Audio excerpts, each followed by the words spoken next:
Thank you for joining us on Kalkine TV. Sage here. We have some trending news to share with you. An election update. The early voting polls open May the 9th today through to May 20th.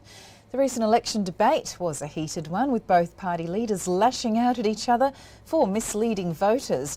And the Labor Party has come up in front of the Liberal National Coalition, according to data from a poll conducted by Newspoll.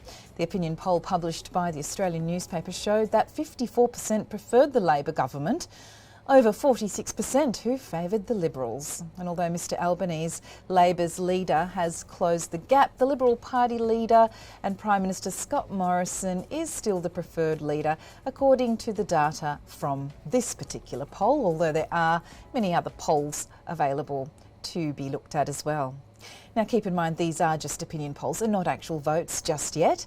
And with the campaign in full swing, the early voting opening today in Australia, it will be interesting to see whether the Morrison government's platform, which focuses on the low unemployment and strong economy, will pay off, or will the cost of living debate that's been exacerbated by inflation and the recent RBA interest rate hike cause the voters to tilt towards Labor, who have traditionally held affiliations with the trade unions. Some economists don't expect Australian wages to increase till December 2023, when the inflation is supposedly meant to have eased off as well. And according to the Australian Electoral Commission, or the AEC for short, those who can't physically attend a polling place on Saturday, May the 21st, should seek out one of the 500 early voting places nationally.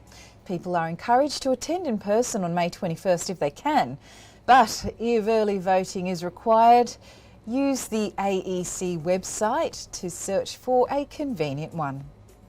Those eligible Australian citizens for early voting include those who will be outside the electorate they are enrolled to vote, more than 8 kilometres from any polling booth, or travelling, deterred due to work commitments, are seriously ill or caring for someone who is due to give birth shortly, those who are hospitalised in hospitals where there is no voting facility, and those who are prevented by their religious beliefs from attending a polling booth in person, and those imprisoned for a term of less than 3 years or otherwise detained, those who are silent electors, and those who are fearing for their safety.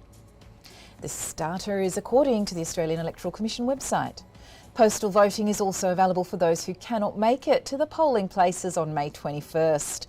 To be eligible for postal voting, constituents will need to complete an application form by May 18th, with postal ballots needing to be signed by a witness and received by 13 days after the polling for the vote to be counted. Thank you for joining us on that report, and I hope your day is going well. Keep watching for more of these live expert talks and market insights until the next episode. Sage signing off for now.